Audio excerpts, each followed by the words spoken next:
Vamos a Mateo capítulo 6, versículo 5. Vamos a ver un tema muy interesante.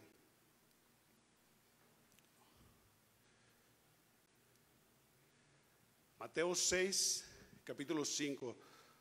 Todos los versículos van a ser casi en Reina Valera, bro. Así es que, a menos que diga algo diferente, va a ser Reina Valera 60. La palabra de Dios dice así, hermanos. Dice, y cuando ores, recuerden que está hablando Jesús aquí. Amén. No seas como los hipócritas, y nos está hablando a nosotros, a sus discípulos, porque ellos aman el orar en pie en las sinagogas y en las esquinas de las calles, para ser visto de los hombres. De cierto os digo que ya tienen su recompensa. Mas tú, cuando ores, entra en tu aposento y cerrada la puerta, ora a tu Padre que está en secreto. Y tu Padre que ve en lo secreto te recompensará en público. Y orando, nos dice el Señor, no uséis vanas repeticiones como los gentiles. Esto quiere decir como los que no conocen a Dios, que piensan que por su palabrería serán oídos. No os hagáis pues semejante a ellos, porque vuestro Padre sabe de qué cosas tenéis necesidad, antes que vosotros le pidáis. Este es un tema muy hermoso, hermanos. ¿Sí recuerdan cómo se llama nuestra congregación, verdad? ¿Se acuerdan? Casa de oración. Y este es un tema, hermanos, que a todos los cristianos nos debe interesar. ¿Por qué? Porque habla de la oración. Sencillamente definir la oración sería hablar con Dios. ¿Sí? Hablar con Dios, algo muy sencillo. Pero cuando hablamos de este tema de la oración, siempre vamos a entrar en un área difícil para muchas personas. ¿Por qué? Porque como seres humanos hacemos las cosas difíciles. Me acuerdo que había una hermana que la tengo muy presente en la iglesia donde yo conocí al Señor y empecé en los caminos de Dios. Se llamaba Rosa Elvira. Ella tenía un dicho que era muy famoso por eso. Y ella decía, ella ya está con el Señor, pero ella decía, los caminos de Dios son bien sencillos, pero nosotros los complicamos. Y pareciera cierto, ¿verdad? Pero mire, ¿por qué hay veces lo hacemos difíciles? Es que en ocasiones nos cuesta trabajo entender de qué se trata la oración, porque nos encontramos con otra verdad en la Biblia que confundimos. ¿Qué verdad a veces confundimos? La soberanía de Dios. La soberanía de Dios es un tema muy amplio y muy rico. Por un lado, hay quienes dicen que Dios es soberano, Él hace lo que quiere hacer y cuando quiere hacerlo y con quien quiere hacerlo. Por eso no importa mucho que oremos o no, de todos modos Dios hace lo que determina hacer. Ahora, esto en parte es verdad, hermanos, en parte, pero no es todo el consejo de Dios. ¿Me siguen? No es todo el consejo de Dios. ¿Sí? Hay otra posición que dice que Dios no hace nada a menos que alguien ore. Pero estas dos enseñanzas, si las tomamos así, son enseñanzas extremas que nos pueden desviar. Si solo usamos estas dos posiciones que son extremas, es muy difícil entender o saber para qué oramos y de qué se trata en sí la oración. Se cuenta, estas dos posiciones que yo les hablo son posiciones, por un lado calvinistas, y no me voy a meter al tema, nada más los voy a mencionar, y por otro lado arminianas. Se cuenta que en una ocasión George Whitefield, que era un evangelista muy famoso en Estados Unidos, pero era calvinista, y John Wesley, que era arminiano, predicaban juntos, ¿sí? Y compartían la misma habitación, y una noche, después de un agotador día, dice la historia, los dos regresaron al cuarto exhaustos, listos para irse a descansar, ¿sí? Whitefield, el calvinista, se arrodilló e hizo esta oración después de todo el trabajo. Dijo, Señor, te damos gracias por todos aquellos con quienes hablamos hoy y nos regocijamos de que sus vidas y destinos estén completamente en tus manos. Honra nuestros esfuerzos de acuerdo con tu perfecta voluntad. Amén. Se levantó, se subió a la cama y se fue a dormir. Entonces Wesley, el arminiano, que era el otro evangelista, le dice, qué también, qué corta oración. Le dijo, hasta ahí ha llegado tu creencia, le dijo, tu calvinismo. Y bajo la cabeza continuó, y él bajó la cabeza y continuó orando. Whitfield dice, se quedó en la cama y se durmió, pero como a las 2 horas despertó. Y vio que Wesley todavía estaba de rodillas, ¿sí? Pero estaba profundamente dormido. ¿Le ha pasado? Profundamente dormido. Entonces Whitfield ahora le dijo, lo sacudió el hombre, le dijo, Wesley, hasta aquí llegó tu creencia arminianista. ¿Por qué? Porque uno se iba al extremo de decir, no se preocupen, Dios va a hacer lo que tenga que hacer. Y esa es una verdad, hermanos. Pero no podemos depender de eso nada más. Porque el otro también decía, no, tenemos que esforzarnos, tenemos que ir, tenemos que predicar. Y sí, es un mandamiento, pero la obra la hace el Señor. ¿Sí me siguen? Bueno, ¿quién estaba en lo correcto? Bueno, es en lo que vamos a enfocarnos el día de hoy, porque siempre en nuestras oraciones habrá lugar para dejar todo en las manos de Dios. Amén. Todo en las manos de Dios.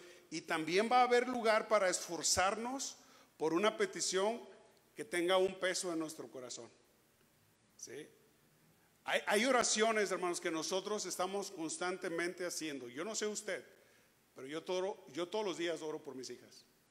¿Usted ora por sus hijos? Todos los días. Y yo sé que Dios no se cansa y no dice, oh, ya oraste ayer, ¿por qué ahora lo haces otra vez? No, porque es una preocupación constante como padre. Y yo sé que usted la tiene como madre también, amén. Sí, todos los días. Una cosa de lo que podemos estar seguros es que cuando la palabra de Dios enseña principios de la oración, ¿sí?, debemos de obedecerlos. ¿Cuántos dicen amén? ¿Sí? El que nuestras oraciones sean respondidas no es el punto de la oración, hermanos. Escuche bien. El que nuestras oraciones sean respondidas, de eso no se trata la oración, sino el obedecer lo que Dios nos manda respecto a la oración. Porque la oración tiene un propósito en nosotros. ¿Sí? ¿Quieren aprender estos principios de la oración? Bueno, ninguno dijo amén, pero espero que no se vayan. Ya vimos que la hipocresía se puede meter en cualquiera de nosotros, ¿verdad? Y Jesús le resalta esto a los religiosos de ese tiempo, a los fariseos, a los escribas. Ustedes son hipócritas cuando dan limosna, cuando oran y cuando ayunan. Esos son los 3 aspectos que Jesús los reclama. Ya vimos el domingo pasado, hermanos, ¿sí?, el aspecto del dar limosnas, pero ahora nos vamos a enfocar en el aspecto de orar, ¿sí? ¿Por qué? Porque los fariseos querían ser vistos de los hombres, les gustaba verse bien delante de ellos. Pero lamentablemente sus oraciones, las oraciones de los fariseos se convirtieron en rituales,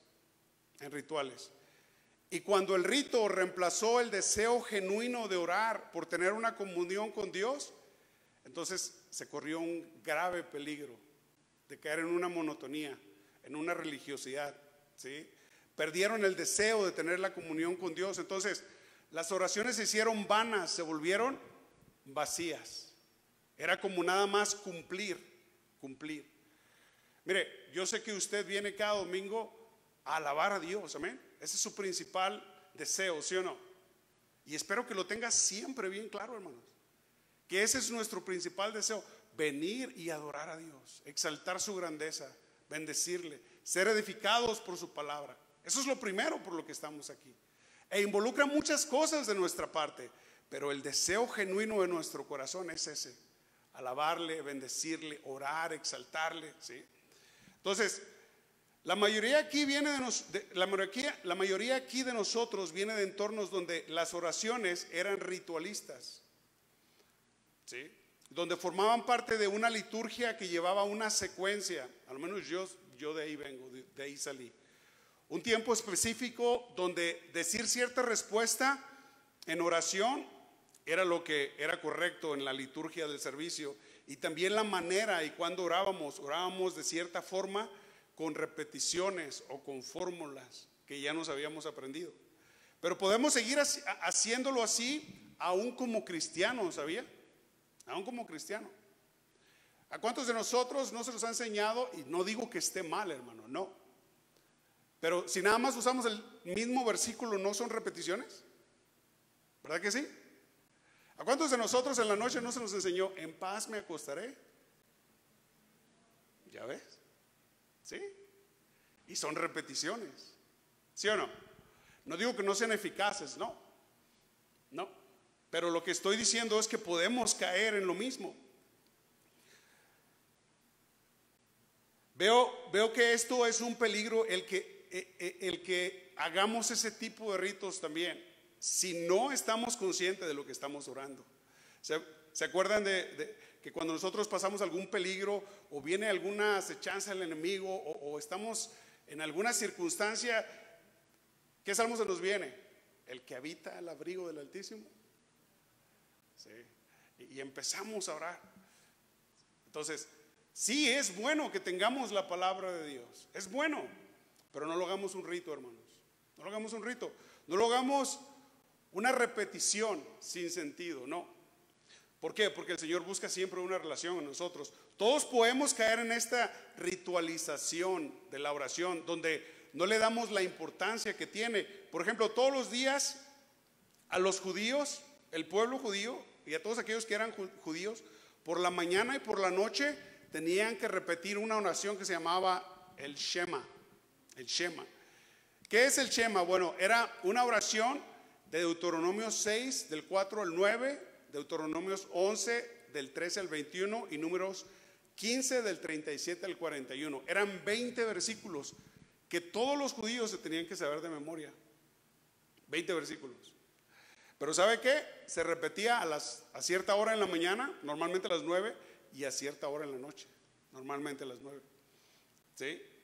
Pero si tenías prisa, dice la historia, y hasta el día de hoy había una versión corta.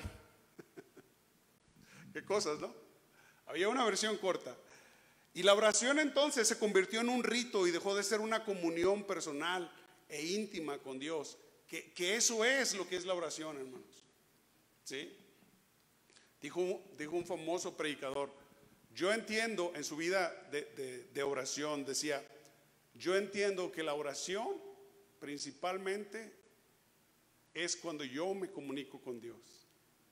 Y cuando leo su palabra es cuando Dios se comunica conmigo. Y hay cierta sabiduría en eso, ¿sí o no?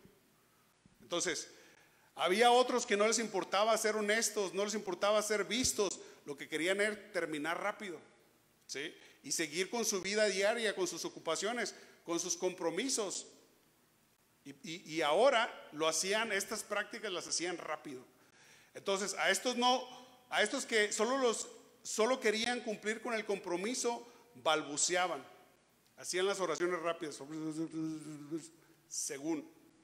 ¿Por qué? Porque querían acabar rápido y querían seguir con su compromiso, con su vida diaria, ¿sí? Con sus ocupaciones, y también eso lo convertían en un rito. Miren, es bien interesante. Otra cosa que los llevó a los ritos de la oración a los judíos es que desarrollaron oraciones para cada ocasión, para cada ocasión. Tenían oraciones escritas para todo, ¿sí? Para pedir lluvia, para los relámpagos, para el fuego. Oraban por los lagos, por el mar, por los ríos. Había oraciones para que recibieran buenas noticias, malas noticias, oraciones cuando compraban muebles nuevos. De todo tipo de oraciones desarrollaron los judíos. Ahora, ¿qué creían que iba a hacer esto, hermanos? Bueno, cuando alguien iba a hacer alguna actividad, ya no oraba espontáneamente a Dios, ya no se comunicaba espontáneamente a Dios, más bien buscaba qué oración le correspondía. Y es ahí donde se cortaba la comunión con Dios. Cayeron también en que la oración solo se hacía a ciertas horas, y fuera de esas horas no se oraba. Y lo vemos en Hecho, por ejemplo, vemos en Hecho a Pedro y a Juan yendo a la hora específica a orar al templo. ¿Se acuerdan? En Hechos se cuenta la historia, fíjense, de un maometano que tienen costumbres similares a los musulmanes o a los judíos para orar. Sí, tienen horarios, ¿sí? Bueno, Este hombre estaba persiguiendo a su enemigo, que al alcanzarlo lo golpeaba sin piedad, dice la historia, a tal punto que estaba listo para encajar una daga que había sacado de su cintura, ¿sí? Cuando de repente, ¿qué cree? Le llegó la hora de la oración.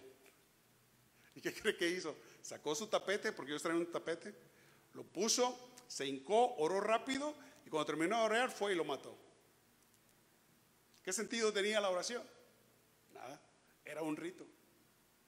Entonces, rápidamente dice la historia que entonces mató al hombre sin ningún remordimiento. ¿A quién oró? ¿Para qué oró? ¿Qué oró? ¿Quién sabe?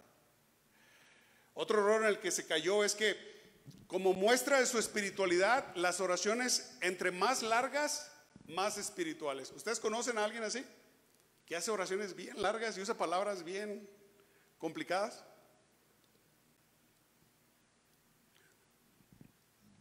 Pero el Señor Jesucristo reprocha esto también.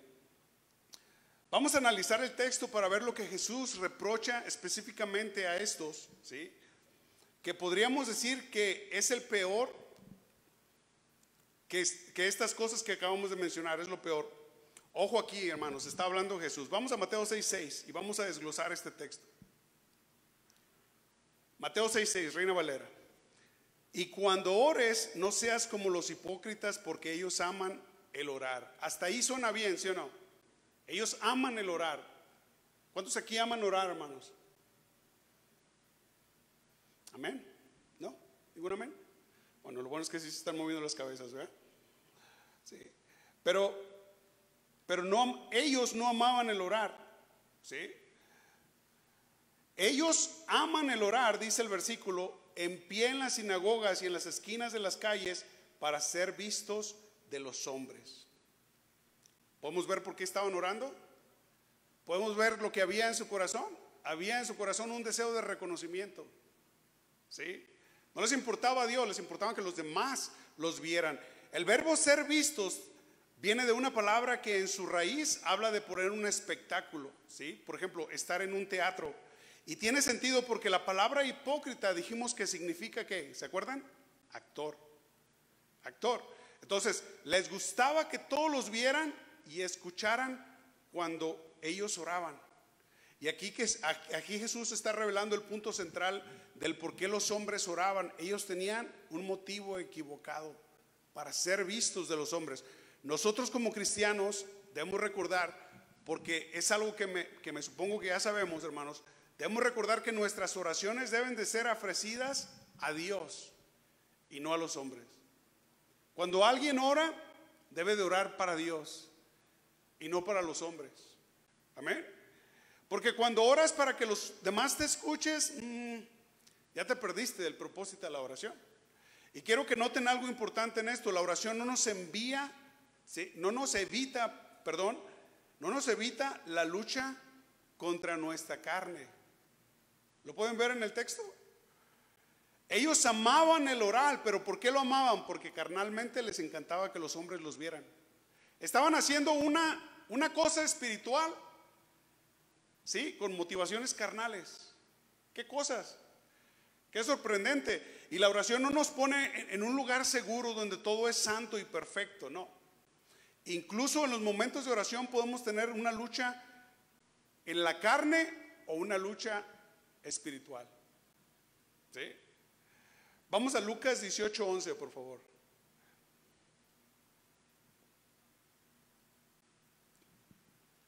Fíjense este hombre que según estaba orando, pero fíjense cómo oraba. El fariseo puesto en pie oraba consigo mismo de esta manera, consigo mismo. Otra versión dice para sí. Dios, te doy gracias porque no soy como los otros hombres, ladrones, injustos, adúlteros, ni aun como este publicano. ¿Qué se interpuso en esa oración para que fuese genuina? Un orgullote que tenía el fariseo. Él lo que quería era un reconocimiento de sí mismo y era lo que estaba expresando en su oración. Era su carne, la autosuficiencia. Estaba reconociéndose y exaltándose a él mismo antes que a Dios en esa oración. Te doy gracias, Dios, porque no soy como otros hombres, como estos hombres. O sea, no reconoce a Dios, empieza a reconocerse a sí mismo. Esto nos enseña, hermanos, que el pecado siempre, siempre va a estar presente en nuestras vidas y que incluso puede aparecerse en nuestras oraciones. Por eso tenemos que estar bien conscientes de cómo oramos.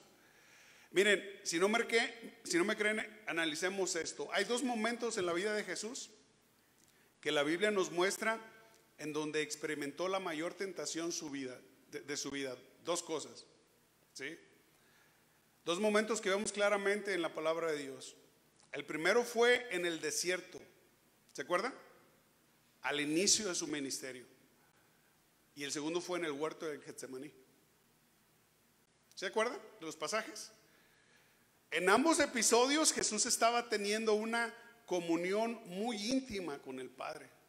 Después de orar 40 días y 40 noches, consagrando su vida a su ministerio, a estar en comunión con el Padre, ¿qué dice la Biblia que pasó? Vino el diablo y lo tentó, ¿verdad? Y fíjese, los cristianos erróneamente a veces creemos que en cuanto más nos acercamos a Dios, más vamos a estar libres de las pruebas. Y no, hermanos, no es así. El enemigo puede estar presente en nuestras vidas. La diferencia es que nosotros estamos más cerca de Dios y tenemos una comunión más íntima con Dios. Esa es la diferencia. Entonces, en ambos episodios Jesús estaba teniendo una comunión muy íntima con el Padre, privadamente, en una comunión aislada y personal. Satanás lo tentó con las tentaciones más fuertes que le pudo presentar. Después de esos ayunos, bueno, aquí fue Satanás. Y en el huerto de Getsemaní, hermanos, su humanidad lo hace decir: si es posible, Padre, si es posible que pase de mí esta copa, que pase de mí este sufrimiento. ¿Sabe cuántas veces oró? 3 veces.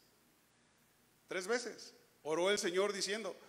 Por eso cuando oremos, no pensemos que iremos a un lugar donde estamos tú y yo solos en la presencia de Dios y todo es. No. Hay una lucha espiritual. Hay una lucha con nuestra carne. ¿O a poco no se les vienen malos pensamientos cuando ustedes oran? Hay veces sí, hermanos. Y tenemos que luchar con esos malos pensamientos, ¿sí? El enemigo estará siguiéndonos en la misma presencia de Dios. Y en los momentos de consagración, ahí va a estar. Pero por si fuera poco, también nuestra carne, nuestros deseos, nuestros anhelos, tu manera de hacer las cosas. Nuestra carne nunca se va a despegar de nosotros hasta que estemos con el Señor. Mas su poder, hermanos, más podemos aprender a decir lo que Jesús dijo: Padre, si es posible, pero hágase tu voluntad y no la mía. Hace tu voluntad, Señor. Mire, estemos atentos porque el enemigo en nuestra carne siempre estará. El enemigo y nuestra carne siempre estará presente para estorbar esa pureza que hay en la relación con Dios por medio de la oración. Mateo 6:5, vamos ahí por favor.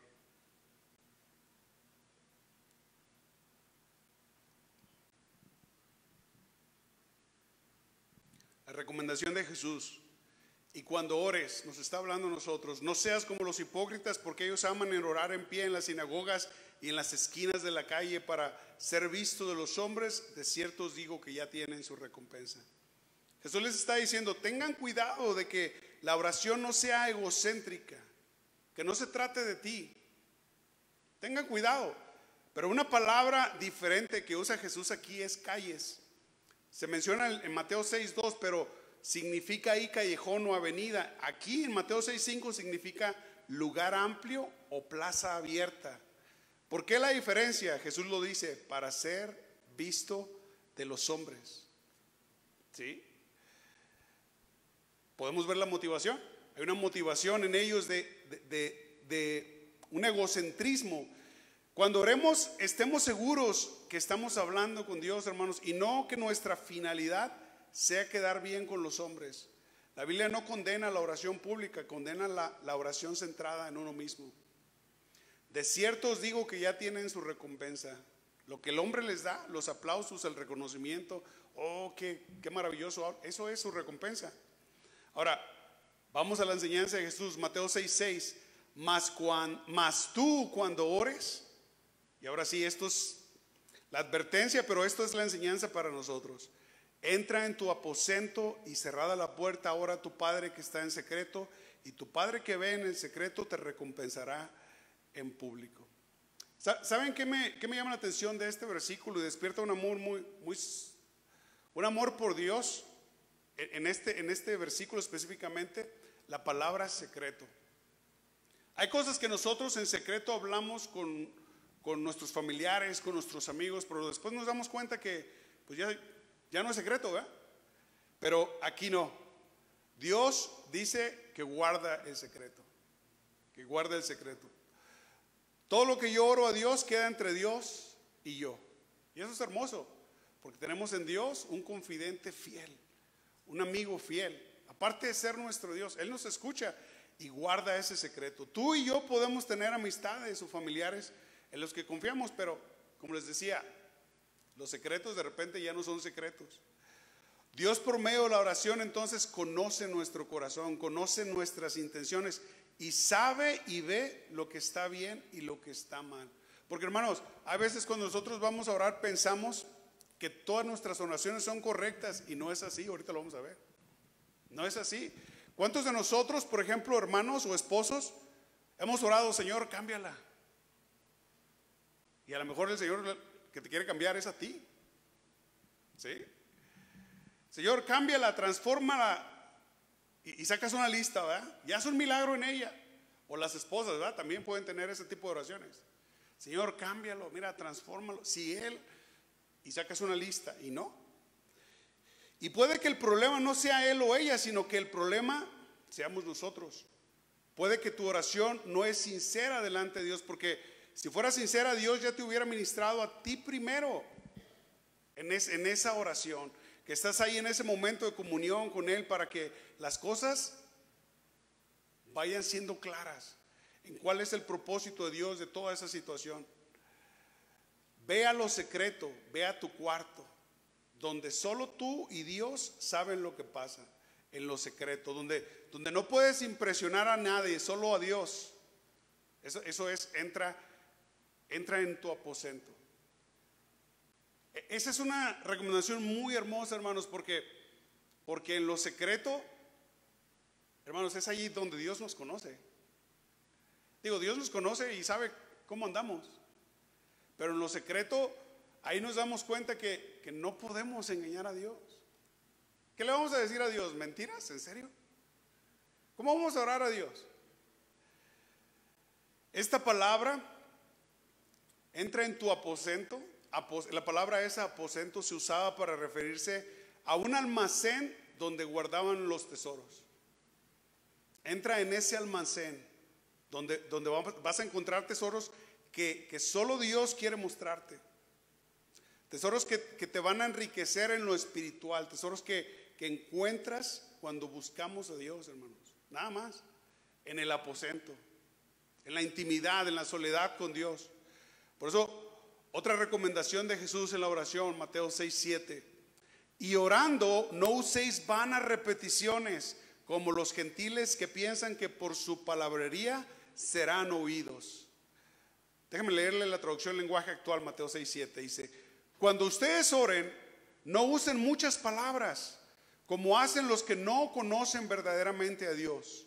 Ellos creen que porque hablan mucho, Dios les va a hacer más caso.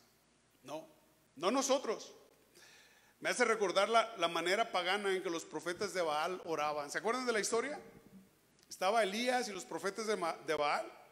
Y dice que cuando les tocó a ellos ofrecer a su Dios Baal el holocausto, la ofrenda para que descendiera fuego del cielo, dice que ellos tomaron el buey que les fue dado y lo prepararon e invocaron el nombre de Baal, fíjese, desde la mañana hasta el mediodía. Y lo único que decían era esto: Baal, respóndenos, Baal, respóndenos, Baal, respóndenos. Tanto que llegaron a una manera frenética, pero era su única oración: Baal, respóndenos, Baal, respóndenos. Desde la mañana hasta el mediodía. Vanas repeticiones. ¿Se imaginan repetir esto? Y no pasó nada, pero estaban convencidos de que por la repetición su Dios Baal los iba a escuchar y que su Dios Baal iba a responder con fuego. ¿Sí? Esos eran los profetas de Baal. Pero vean cómo lo hizo Elías, el profeta de Dios, que conocía a Dios. Vamos a 1 Reyes 18:36.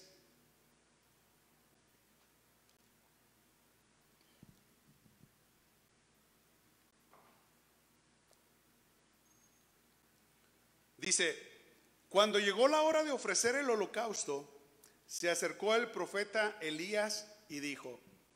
Fíjense esta oración, hermanos. Ustedes estén conscientes de lo que voy a leer. Lo voy a leer despacio para que imaginemos que así oró Elías. Fíjense el tiempo que tardó Elías, Fíjense lo que dijo Elías. Jehová, Dios de Abraham, de Isaac y de Israel, sea hoy manifiesto que tú eres Dios en Israel y que yo soy tu siervo y que por mandato tuyo he hecho todas estas cosas. Respóndeme, Jehová, respóndeme, para que conozca a este pueblo que tú, oh Jehová, eres el Dios y que tú vuelves a ti el corazón de ellos. Fin de la oración. Ni siquiera un minuto, ¿se fijó? Ni siquiera un minuto. Y dice la Biblia: entonces cayó fuego de Jehová. Dios respondió una oración tan sencilla y consumió el holocausto, la leña, las piedras, el polvo, y aún lamió el agua que estaba en la zanja. Viéndolo todo el pueblo se postraron y dijeron: Jehová es el Dios, Jehová es el Dios. ¿Sí? Muy sencilla. No era necesario. Y esto de usar vanas repeticiones, hermanos, pareciera que se ha creído que con esas vanas repeticiones le torcemos el brazo a Dios. Dios, concédeme esto y concédeme esto y concédeme esto y concédeme. No, no es así. Dijo un escritor: la oración requiere más del corazón que de la lengua. Sí, es cierto. Eclesiastés 5:2 dice: no te des prisa con tu boca, ni tu corazón se apresure a proferir palabras delante de Dios, porque Dios está en el cielo y tú sobre la tierra. Por tanto, sean pocas tus palabras. ¿Qué quiere decir? Que Dios lo sabe todo. Él es Dios, su trono es el cielo. Él está en los cielos, Él habita. Tenemos que recordar eso. Dios lo sabe todo. Alguien dijo: nuestras oraciones deben ser medidas por el peso y no por lo largo. Por el peso y no por lo largo. Bueno, ¿qué pesa en nuestros corazones, hermanos, cuando oramos a Dios? ¿Qué peso tenemos en esas oraciones? Que se lo dejamos a Dios y confiamos que Él va a obrar de acuerdo a su voluntad. Me recuerda la oración de Ana. ¿Se acuerda de Ana? La madre de Samuel, el profeta. Dice la Biblia que con amargura de alma ella estaba orando a Jehová y lloraba abundantemente. Y dijo esto: si te dignares mirar la aflicción de tu sierva y te acordares de mí y no te olvidares de tu sierva, sino que dieres a tu sierva un hijo varón, yo lo dedicaré a Jehová todos los días de su vida y no pasará sobre su cabeza navaja. ¿Sí? ¿Y qué hizo Dios? Dios escuchó su oración y le dio un hijo, y ella cumplió su promesa.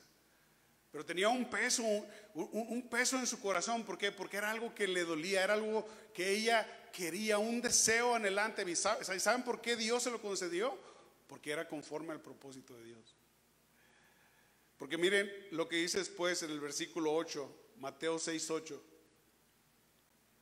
No os hagáis pues semejantes a ellos. O sea, no piensen que por repetir una y otra vez, una y otra vez, una y otra vez. Yo siempre, cuando a mí me preguntan cuántas veces debo de orar por ciertas cosas, siempre voy a este principio, hermanos, siempre. ¿Cuántas veces oró en Jesús de Getsemaní si era posible que esa copa pasara de él? ¿Qué pasara? 3.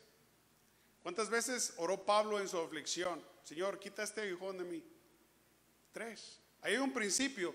A lo mejor podemos seguir orando y hasta que Dios nos revele que no es su voluntad o que no es el tiempo.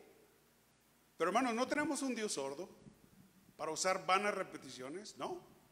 Pero podemos seguir confiando. No digo que no oremos, no. Podemos seguir orando. Pero miren, Mateo 6:8 dice algo bien hermoso. Al principio dice: no os hagáis pues semejante a ellos, porque vuestro Padre sabe de qué cosas tenéis necesidad antes que vosotros le pidáis. Si Dios es nuestro Padre, Él sabe qué cosas necesitamos. ¿Cuánto pueden decir amén? Él sabe qué cosas necesitamos. Qué diferente sería, hermano, que cuando nos acercamos a Dios en oración, comenzáramos con estas palabras: Dios, muéstrame de qué tengo necesidad. Porque Él sabe, ¿no? Ahora, díganme una cosa, hermanos. ¿Sabrá Él mejor que nosotros de qué tenemos necesidad? Sí, sí lo sabe. Muéstrame de qué tengo necesidad, porque tu palabra me enseña que tú sabes de qué tengo necesidad. Yo creo que esto es lo que necesito. Tú muéstrame cuál es mi verdadera necesidad desde tu perspectiva. Te hago una pregunta: ¿qué necesidades Dios te mostraría que tienes? De acuerdo a Dios. ¿Qué necesidades Dios te dijera, mira, estas son tus necesidades? Porque el Señor Jesucristo nos está recomendando, hey, no se preocupen, cuando ustedes vengan a Dios, Dios ya sabe sus necesidades. Confían en Él. Pero es muy diferente, ¿verdad? Confiar y decir, Señor, muéstrame mis necesidades. Muéstrame qué carezco. Muéstrame lo que necesito. Muéstrame lo que me hace falta. Muéstrame lo que no puedo ver. ¿Cuáles son tus necesidades según Dios? No lo que tú piensas que son tus necesidades, no, sino cuáles son las necesidades que Dios ve en nosotros, hermanos. Y ahí la oración toma un giro totalmente diferente. Totalmente diferente. Notan que aquí ya la perspectiva cambia cuando lo vemos desde este punto de vista, porque ahora nuestra mentalidad está enfocada en Dios y sus prioridades en nuestras vidas. ¿Sí? No son nuestras prioridades, no es lo que nosotros creemos, no. Ya no se trata de nosotros, se trata de Dios, y la oración toma un giro y se vuelve, ¿saben cómo se vuelve? Cristocéntrica. Cristocéntrica, conforme al propósito de Dios. ¿Sí? ¿Y saben qué? No se centra en nosotros. Y jamás una oración así, cuando vayamos a Dios y decirle, Señor, muéstrame mis necesidades, porque tú sabes cuáles son mis necesidades. Jamás una oración así va a caer en ese pecado que los escribas y los fariseos estaban cayendo. Hacían oraciones para ser visto por los hombres. Para ser visto por los hombres. Yo prefiero confiar, hermanos, en Dios que en mí. Yo no sé usted, pero yo sé que Dios tiene cuidado de nosotros. Yo sé que Dios tiene más capacidad que yo y puede cuidarnos de una manera mucho mejor que nosotros. Él ve más allá, Él ve el futuro. Nosotros no.